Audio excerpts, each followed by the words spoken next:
บรรยากาศทางในปั๊มอดเอาเด้อ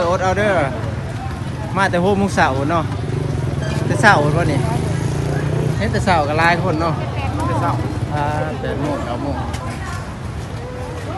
ปั๊มนี้มีน้ำมันกระสวนเนาะน่าจะได้นะโบมีน้ำมันแอดช่างเนาะว่าคนหลายขนาดนี้มันจะช่างลิตรละ36 บาท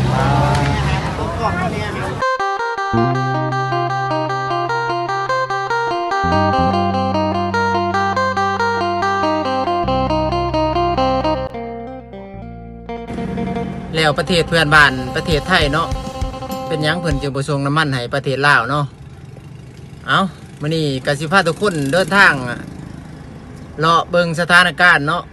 เขตนครปากเซ่สปป.ลาวเฮาเมืองปากเซ่เฮาสถานการณ์ตอนนี้บรรยากาศแต่ว่าประชาชนพี่น้องพ่อค้าชาวขายเพิ่นแห่กันเลาะซื้อน้ำมันเนาะทุกคนเนาะเลาะซื้อน้ำมันแต่ละปั๊มนี่แต่ละปั๊มของปตท.นี่น้ำมันถือว่าบ่มีเนาะในประเทศลาวเฮาเนาะปตท.แต่ว่าตัวแทนมาจากไทยนี่เพราะว่าฝั่งไทยเพิ่นบ่ส่งน้ำมันมาให้เนาะแต่ว่าประเทศลาวเฮาต้องได้ซื้อน้ำมันจากเวียดจากจีนเนาะแต่ว่าการขนส่งมันก็ค่อนข้างว่าใกล้เนาะประเทศเวียดกับจีนเนาะเพื่อมันผ่านหลายผู้หลายทางเส้นทางก็มันใกล้เนาะ3 ฮอดแต่ว่าขนส่งน้ำมันได้บ่หลายเฮ็ดให้แต่ละเมืองแต่ละแข้งของประเทศลาวนี่คือแถวใต้แถวเฮานี่มันน้ำมันจะขาดแคลนเนาะขาดแคลนน้ำมันบ่พอใช้ว่าซั่นซะทุกคนเนาะสังเกตเบิ่งคือแต่เมืองปากเซ่เฮานี่ถ้ามีปั๊มนึงเปิดแล้วชาวบ้านนี่จะแห่กันไปซื้อเนาะพนักงานพ่อค้าชาวขายจะไปทาซื้อตื่นแต่ดึกลุกเช้าพุ่นแหละถือข้าวถือน้ำถือตุ๊กมานั่งเฝ้าทาปั๊มเขาเปิดเนาะแต่ว่าได้ซื้อกับผู้นึงก็50,000ผู้50,000ผู้100,000บางปั๊มเนาะตามเปิดขายเนาะกับบุติเนาะปานนั้นยังบ่พอกันใส่เลยทุกคนเนาะบางคนก็ให้เมื่อบ่ได้น้ำมันยังบางคนก็หอบให้เมื่อเนาะผู้เหลือใจ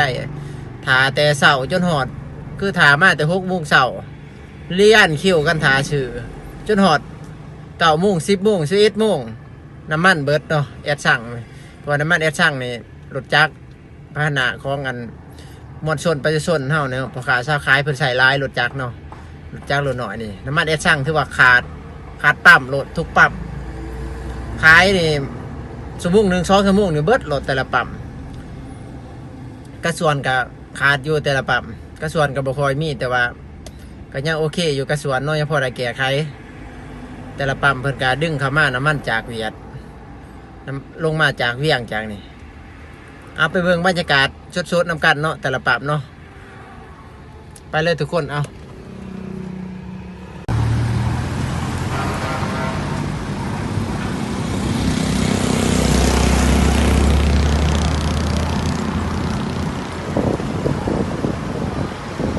เป็นภาพบรรยากาศเนาะพระเจ้าจะล่อคิวกันถือตุ๊กผู้ใดบ่ถือตุ๊กมีบ่ได้เนาะ แต่ละปั๊มนี่แอดช่างขาดเนาะทุกคนเนาะเพราะว่าปั๊มนี้มีน้ำมันแอดช่าง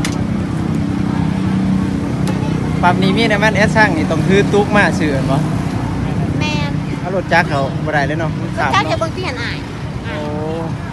นี่ถือตุ๊กเขาเลยทุกคนเด้อถือตุ๊กพอ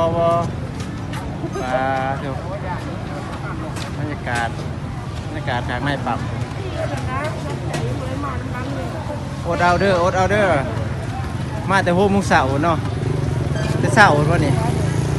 เห็นแต่เช้าก็หลายคนเนาะแต่เช้า8 โมง 9 โมงปั๊มนี้มีน้ำมันกระสวนเนาะน่าจะได้นะโบมีน้ำมันแอดช่างเนาะว่าคนหลายขนาดนี้มันจะช่างลิตรละ36 บาทบ่ได้ถือตุ๊กใหญ่บ่ได้เด้อบ่ได้ถือตุ๊กใหญ่เด้อถือตุ๊กใหญ่บ่ได้แต่ตุ๊กละลิตรนี่เนาะแต่จะถือตุ๊กมานี่เนาะพี่น้องสาวลาวเฮาบ่ตีเนาะผู้ใดก็อยากได้เนาะอย่างมื้ออ้าว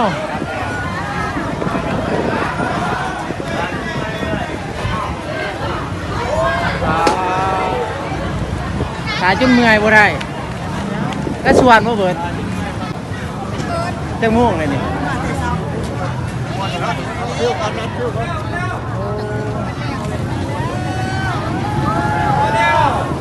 เบิดเนาะทุกคนเนาะน้ำมันถือว่าเบิดผู้ใดตัวจอโหลดเข้ามาใส่นี่เนาะที่ดูสงสารที่ต้นที่ดอกไปส่วนลาวเฮาที่ดอกชาวลาวเฮาถามว่าโดนๆเนาะ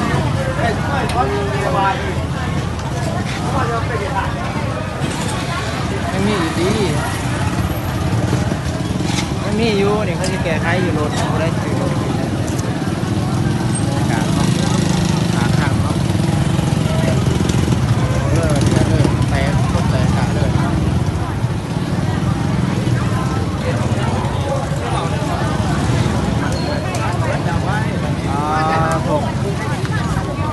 มาสายของท่านเลยมาแต่หามุ้งเสามาแต่หามุ้งเสาของท่านเนาะ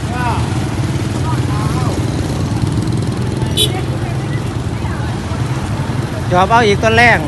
เดี๋ยวนี้เขาเปิดที่นี่นาจะนำเขาจากเวียดเนาะจะสั่งนี่เนาะแม่นว่า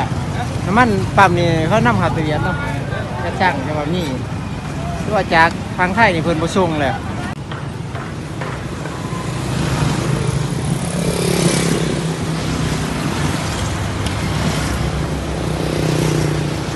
เป็นภาพบรรยากาศยามเช้าทุกคนเนาะที่นครปากเซ่เมืองปากเซ่แข้งจะประสาทเอา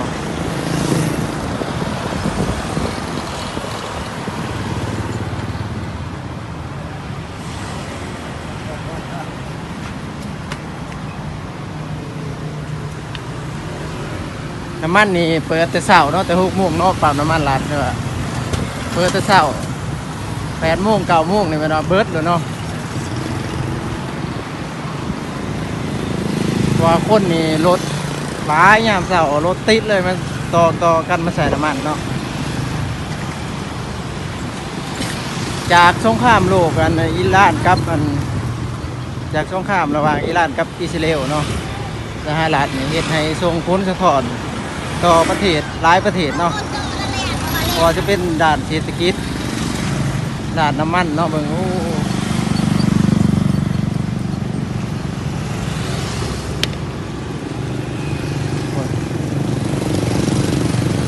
น้ำมันเอสสั่งเบิร์ดแล้วนะคุณ8 โมง 9 โมงน้ำมันเอสสั่งเบิร์ดนี่ก็เป็นนาสนามบินปากเซ่เด้อเนาะหลายปั๊มถือว่าหลาย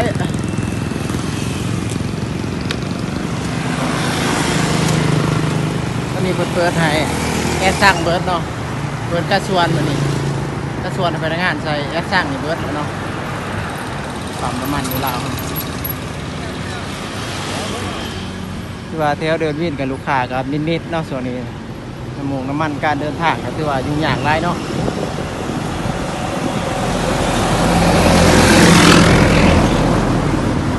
ตอนนี้เอสสั่งเบิร์ดแต่ว่าเปิดให้ใส่กระส่วนนี่เนาะกระส่วนเนาะกระส่วนกับรถกำลังไล่เข้ามาเลยมันเอสสั่งนี่เปิดแต่6 โมงเนาะปั๊มลัดเฮาที่นาสนามบินนี่นาสนามบินเมืองปากเซ่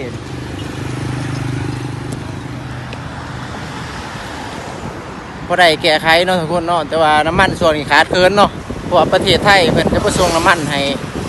สปป.ลาวเฮาเพิ่นก็สต็อกน้ำมันไว้คือกันเนาะเพิ่นส่งก็ส่งส่วนน้อยเบิ่งจากปั๊มแต่ว่าตัวแทนจากปตท.เนาะปตท.ที่ว่าตั้งอยู่ในประเทศลาวแถวเมืองปากเซ่แถวนครปากเซ่นี่อยู่ในประเทศลาวนี่บ่มีทุกปั๊มเลยปั๊มน้ำมันปตท.เนาะบ่มีทุกปั๊มเลยเนาะมีแต่ปั๊มลาวที่ว่าปั๊มลาวที่ว่านํเขาแก้ไขเนาะน้ำมันที่ว่านํเขาแต่เวียดส่วนหลายเนาะนํเขามาแต่เวียดแต่ว่าก็บ่พอใส่เนาะทุกคนเนาะพอใส่พอรถหลายเมืองใหญ่เฮามันมีรถหลายเนาะการสัญจรเนาะเป็นให้พบความยุ่งยากเนาะประชาชนที่ว่าประชาชนพนักงานพ่อค้าเช้าขายก็ต้องได้ตื่นแต่เช้ามาเฝ้าปั๊มน้ำมันมาถาซื้อน้ำมันเนาะถือตุ๊กถือน่ะเนาะเดี๋ยวสิพาเพิ่งบรรยากาศปั๊มตัวใหม่ต่อทุกคนไป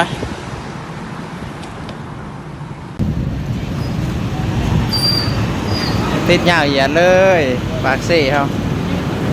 ปั๊มน้ำมันซีเอ็มพอร์ตเลยสาขาหนึ่งอยู่เมืองปากเซ่อยู่หลัก 2โถ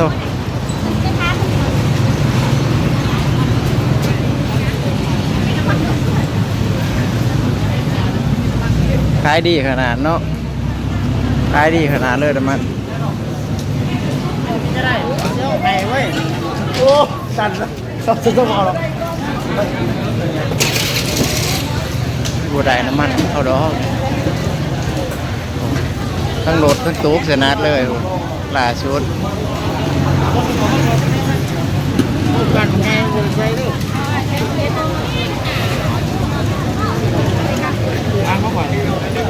ตู้หน่อยไปใส่ตู้หน่อยเจ้าเพื่อนปั้นให้เท่าไรนี่คือมาตู้ใหญ่นี่